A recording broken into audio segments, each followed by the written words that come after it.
moving on to 6.5. Now, it's not going to be on your quiz tomorrow, but we are getting started on it. And 6.5 is solving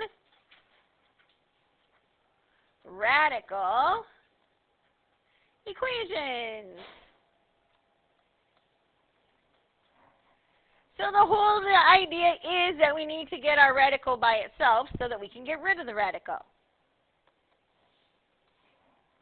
Step 1, go ahead.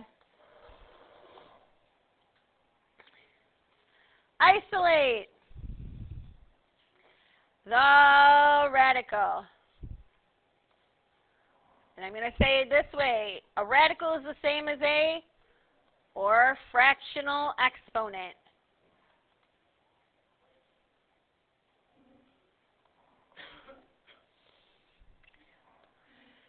To get rid of the radical, you are going to do the opposite.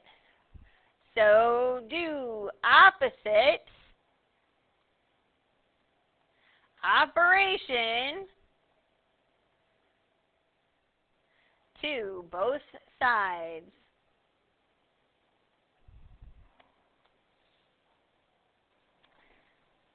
Step 3, solve for x. And then step 4, and I'm going to include this one. It shouldn't happen in today's lesson, but maybe in the next one. Check for extraneous solutions.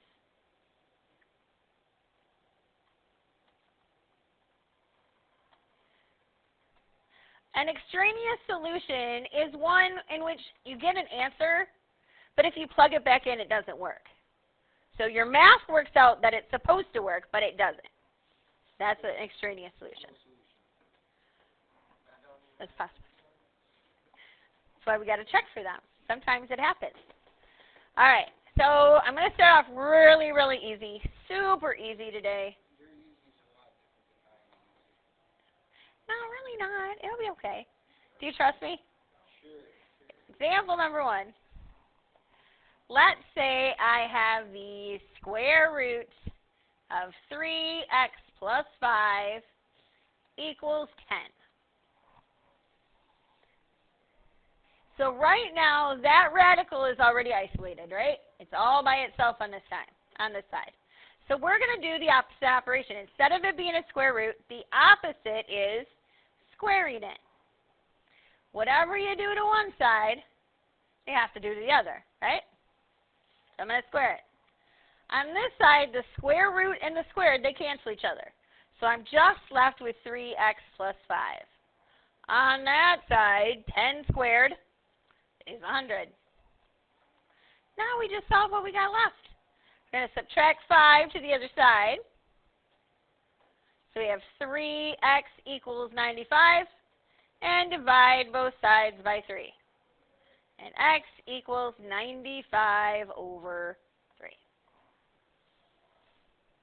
If I was going to check to make sure that this is an answer that works, I would take my 95 over 3, plug it back in. 3 times 95 over 3 is 95, plus 5 is 100. The square root of 100 is 10.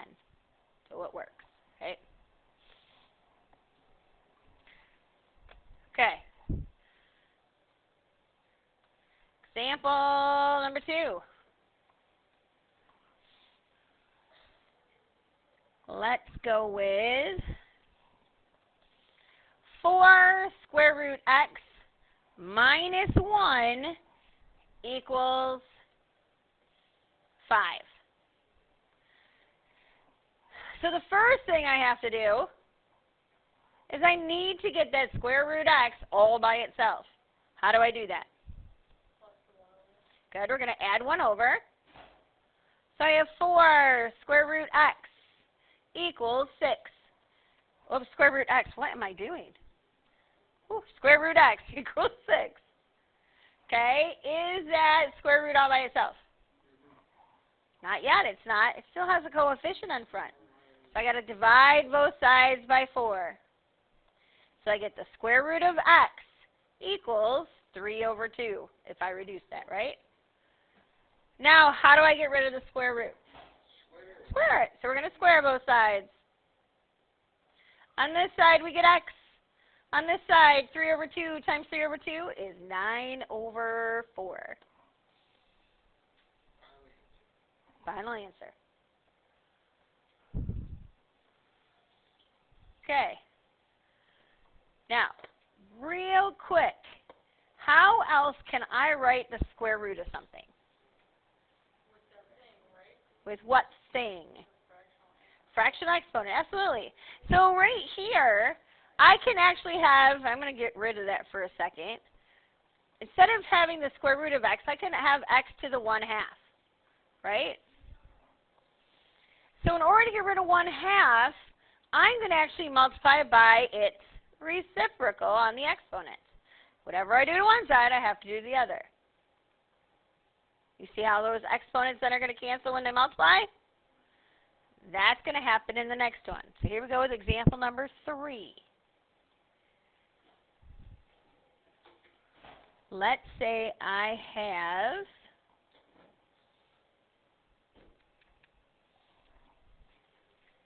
x plus 2 to the 1/3 minus 4 equals 2. All right, so first of all, I got to get that piece isolated, right? Right now, this is the same as saying I have the cube root of x plus 2. Is that by itself? So we have to add 4 to the other side.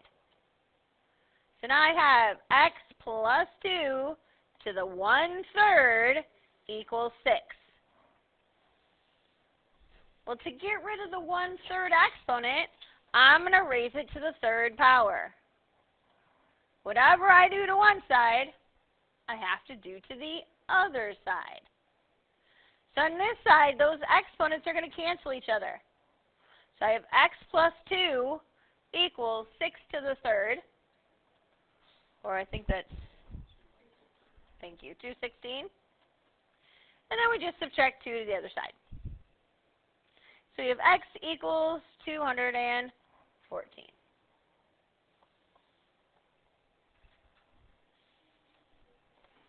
All right, let's get a little bit tougher. Example number 4. All right, let's go with 3 times x plus 3 to the 3 over 4 equals 81. So, is the parentheses with the fractional exponent isolated? You have to divide both sides by 3, right? So on this side, I'm going to have x plus 3 to the 3 over 4 equals 27. Now, to get rid of that fractional exponent, I have to do its reciprocal. So I'm going to actually multiply it by 4 over 3. Whatever I do to one side, I have to do to the other. So this is going to be to the 4 over 3. On this side, you'll notice those cancel. So I have x plus 3. Over here, 27 to the 4/3 power should be 81, right? Subtract 3 to the other side. We get x equals 78.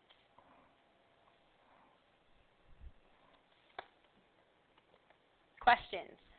How are we doing? This isn't that bad, right? Good. All right. Then I guess one more example and I'll call her. How's that sound? You guys good with that? All right. Let's go with